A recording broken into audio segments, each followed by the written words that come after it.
నమస్తే, welcome to our channel. నేను పద్మిని. ప్రస్తుతంతో పాటు ప్రముఖ ఆధ్యాత్మికవేత్త, సూర్య ఉపాసకులు, sun spiritual society founder Vikramaditya garu ఉన్నారు. మాట్లాడదాం. నమస్తే సార్. సూర్యోస్మి అమ్మ. సార్, సండే నాన్ వెజ్ మానేయటం అని మీరు లాస్ట్ ఇయర్ నుంచి చెప్తూ ఉన్నారు. చాలా సందర్భాల్లో చాలా సార్లు దాని మీదే కూర్చుని, ఎందుకంటే అది చేసేటటువంటి దుర్మార్గాలు వేరే లెవెల్లో ఉంటాయి అనేది శాస్త్రం చెప్పింది. దాన్నే మీరు చెప్తూ ఉన్నారు, సండే నాన్ వెజ్ తినద్దు. అయితే దీన్ని ఆచరించిన వాళ్ళు దాని ఫలాల్ని రుచి చూస్తున్నారు. ఒక కాలర్ సిద్ధంగా ఉన్నారు, మాట్లాడదామా? ఒకరు సిద్ధంగా ఉన్నారు వాళ్ళ జీవితంలో జరిగినటువంటి మెరాకిల్ని మనతో షేర్ చేసుకోవడానికి.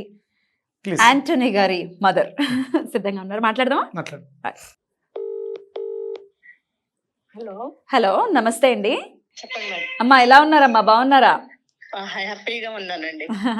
అయితే మణిపద్మేహం మెరాకిల్ ఏం చేసిందండి మీ జీవితంలో? మొన్న అంటే నాకు చెప్పడం రాదు కానీ అది ఆయన చెప్పారు కదండి, విక్రమాదిత్య గారు. ఆదిత్య గారు చెప్పారు కదా, నాకు సూర్య నమస్కారము అనేది మేము చెయ్యం. అయినప్పటికీ కూడా మాకు సండే మాంసం అవి తినకుండా ఇంట్లోకి తెచ్చుకోకుండా ఉండడం మంచిది అన్నారు. అది మేము 3 months నుంచి నేను చేస్తున్నానండి. ఎందుకంటే మాకు ఇంట్లో మా వాళ్ళు తినకుండా ఉండలేరు. అయినప్పటికీ వాళ్ళని నేను బ్రతిమాలుకుండి కన్విన్స్ చేసి అసలు చూద్దాం అంటే ఆదిత్య సార్ చెప్పినట్లుగా నేను చెప్పలే. అంటే మళ్ళీ వాళ్ళు ఏమంటారంటే, నువ్వు మళ్ళీ హిందువుల్లోకి పోయావా అంటారు. అట్లా కాకుండా నేను వాళ్ళని నచ్చ చెప్పి అసలు చూద్దామండి ఎట్లా ఉంటుందో అని మా పిల్లలకి మా వారికి చెప్తే, సరేలేమ్మా అని రాజీ పడ్డారండి. రాజీ పడి 3 months నుంచి మేము సండే మాత్రము అసలు మాంసము గాని చేపలు గాని ఏమి అసలు నీసు అనేదాన్ని అవాయిడ్ చేయించానండి వాళ్ళతో.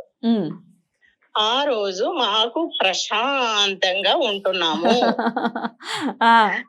ప్రశాంతంగా ఉన్నామండి. ప్రశాంతంగా అంటే అది కూడా నేను చెప్తాను. ప్రశాంతంగా అంటే విన్న వాళ్ళు కూడా కొన్ని అనుకుంటారు, అనుమానాలు వస్తాయి.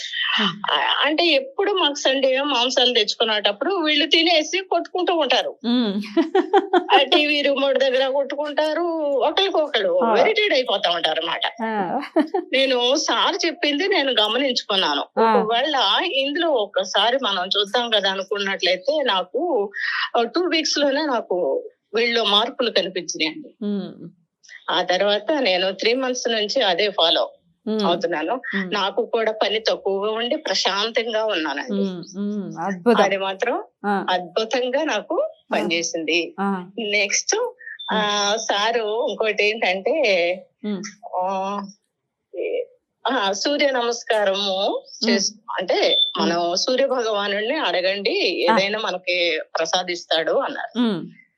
నేను దాన్ని కూడా ఏంటంటే సృష్టి చేయలేవాడుగా మనం పరిగణనలోకి తీసుకుండి నేను నాకు కొంచెం అంటే నేను కాల్షియం వేసుకోవాలి అంటే నేను షుగర్ వచ్చింది, నాకు బీపీ ఉంది.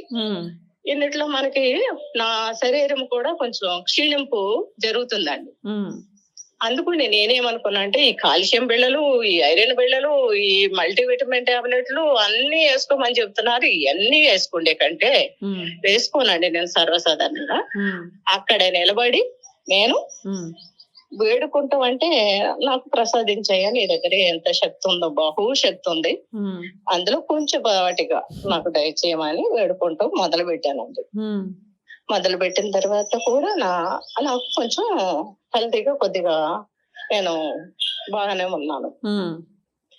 నెక్స్ట్ నాకు సార్ చెప్పింది ఏంటంటే, మీరు అదే దాన్ని ఏమంటారండి, కలర్ వస్తుంది క్రిస్టల్ హీలింగ్.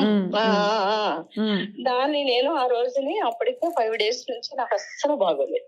అంటే అసలు బాగోలేదంటే ఇంకా వేస్ట్ అండి నా లైఫ్.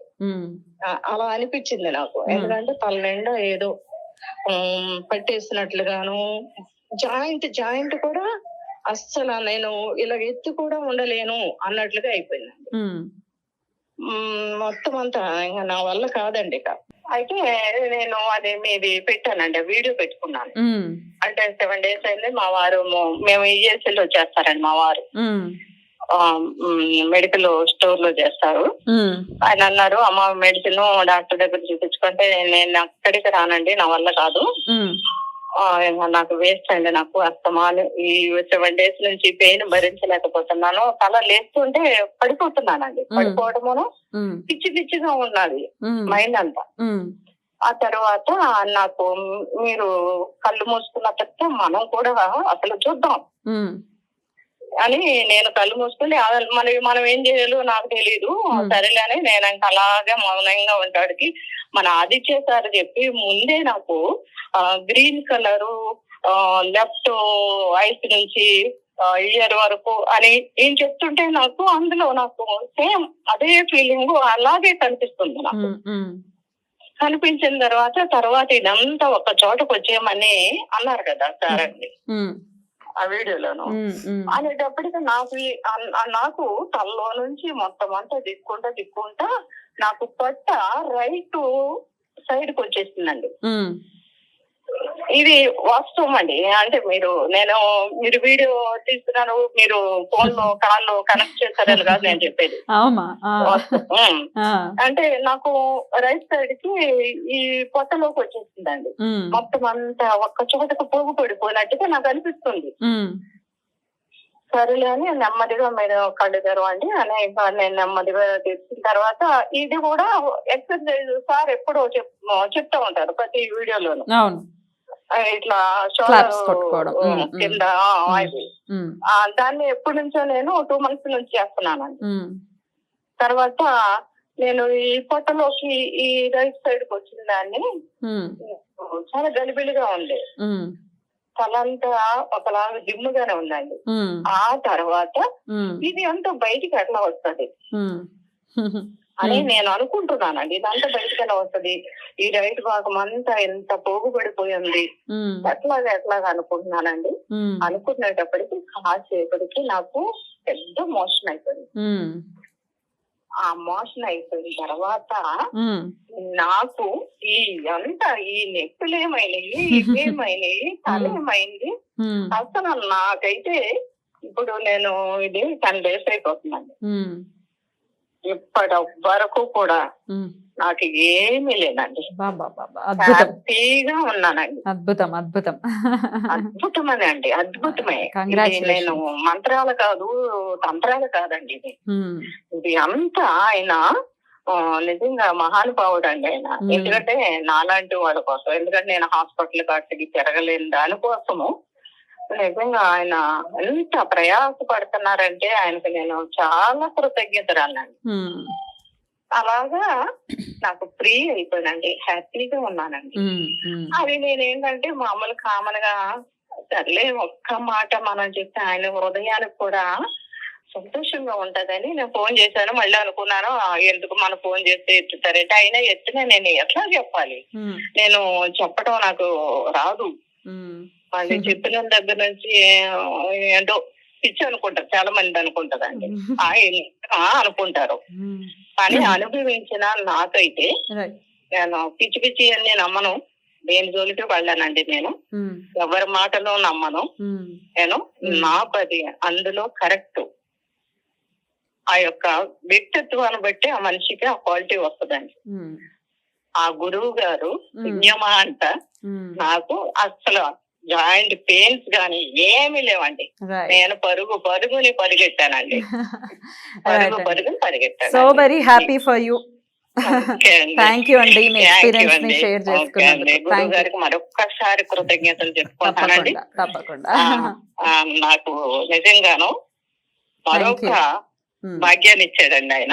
నా తమ్ముడు అండి ఆయన, తమ్ముడు అండి. ఓకే అండి, నమస్తే సార్. ఏం సార్ ఈ మిరాకిల్స్? ఏం మిరాకిల్ ఏం కాదమ్మా, అజ్ఞానం, చీకటి, అంధకారంలో ఉన్నాం. ఇప్పుడు ఆవిడ కొంత మొహమాట పడుతున్నారు చెప్పడానికి. ఒరిజినల్గా హిందూ ధర్మం ఆచరణలో కాదు, అంటే వాళ్ళ ఫ్యామిలీకి చెప్పింది అది కాదు, చెప్పారు దాన్ని వాళ్ళకి అనుకూలంగా మార్చుకుని ఆవిడ చెప్పింది. ఆవిడ హిందూగా పుట్టిన ధర్మం మారింది, వేరే ధర్మంలో ఉంది. తనకు వచ్చిన సమస్య నుంచి బయటపడడానికి ఆవిడ చేసినటువంటి చిన్న ప్రయత్నం, తన కుటుంబాన్ని మార్చుకుంది. చిన్న చిన్న గొడవలు కదా, ఇప్పుడంటే సండే నాన్ వెజ్ తింటే సెల్ ఫోన్ కోసం లేకపోతే రిమోట్ కోసం కొట్టుకోవడం అనేది ఒక ఇరిటేషన్. అంటే అది ధర్మానికి విరుద్ధంగా ఉంది కాబట్టి దాని ప్రవృత్తి, మనం తిన్న ఆహారం తాలూకు ఆ శక్తి ఏదైతే ఉందో, నెగిటివ్ ఎనర్జీ ఏదైతే ఉందో అది డిస్టర్బ్ చేస్తుంది. సోదర భావమే అయినా, ఇంట్లో వాళ్ళమైనా ఒక రకమైనటువంటి ఆ కోపము, కసి, ఈర్ష ఇవన్నీ వచ్చేస్తాయి సండే. అందుకని పర్టికులర్ మిగతా రోజుల్లో తినడం తప్ప ఉప్ప అనేది ఎవరి విజ్ఞతాలు కుదిలేదు. సండే మాత్రం తినడం తప్పని శాస్త్రం చెప్తుంది, ధర్మం చెప్తుంది. అక్కడ ఆవిడ తన ధర్మం అంటే వేరే ధర్మంలో ఉంటూ ఆ ధర్మాచరణ చేస్తూ, అంటే 100% క్రిస్టియన్స్ అనగానే సండే హ్యాపీగా ఎంజాయ్ చేస్తారు. అంటే భగవంతుడికి ఎంత దగ్గరగా ఉంటారో దాంతోపాటు వాళ్ళు నాన్ వెజ్ని కూడా అంత ఇష్టంగా తింటారు. ఒరిజినల్గా సండే అనేది వాళ్ళది కాదు, వాళ్ళు ఫ్రైడే బాగా ఇష్టంగా చేస్తారు. కానీ భారతదేశం వచ్చిన తర్వాత ఈ క్రిస్టియానిటీ సంస్కారంలో సండేని అడాప్ట్ చేసుకున్నారు వాళ్ళు. అంటే మన భారతీయులు చూసి ఖచ్చితంగా దీన్ని త్యజించాలి. అలాగే సూర్యనారాయణమూర్తి మీకు నాకే కాదు, సోలారమ్మ పవర్, సోలార్ పవర్ కళ్ళకి కనపడుతున్నాడు. ఇంకా అంతకు మించిన ఎనర్జీ ఇంకేం దేవుడు అనడానికి మనస్కరించకపోతే సోలారు శక్తి పవరు. మనం వాటర్ కాసుకునే హీటర్, సోలార్ హీటర్స్ ఉన్నాయి, అలాగే అనుకుందాం. Nature, end of the day nature కి నమస్కారం పెట్టాలి, తప్పదు, పెట్టాల్సిందే. ఎందుకంటే అది ఏ ధర్మం అయినప్పటికీ చాలా అందంగా చెప్పారండి ఆవిడ మాత్రం. ఆయన్ని వేడుకోవటం ఇంకా ఇంకా కళ్ళారా కనిపిస్తున్నప్పుడు ఇంకా ఆయన తప్ప ఎవరు గత్యంతరం. నీలో అధికమైన శక్తి ఉంది, ఆ శక్తిని నాకు ప్రసాదించు, నాలో ఏదైతే బలహీనత ఉందో తొలగించు. సాక్ష్యం చెప్పడం నిజంగా ఆవిడ వేరే ధర్మంలో ఉంటూ పాచరిస్తూ దీన్ని అనుసరించారు. ఆవిడ చెప్పాలి, సాక్ష్యం చెప్పాలి, నిజాయితీ దేనితో అయితే నేను పొందాను దాన్ని మనం చెప్పాలనే ఇదితో. అంటే మభ్యపెట్టి మారుస్తూ ఉంటారు, మభ్యపెట్టడం కాదు, ఇది నిజం, ఇదే శాశ్వతం అని చెప్పడం. ఆవిడ నేను అడిగా, అమ్మ మీరు మరి వేరే ధర్మంలో ఉన్నారు కదా చెప్తారా అన్న. తప్పకుండా చెప్పాలండి, నిజాయితీ ఎప్పటికీ గెలుస్తుంది. That will pay back. Right అండి, చాలా చాలా బ్యూటిఫుల్గా అనిపించింది ఇది విని, మనసుకు ఆనందం అనిపించింది. Thank you so much sir. నమస్తే. సూర్యోస్మి.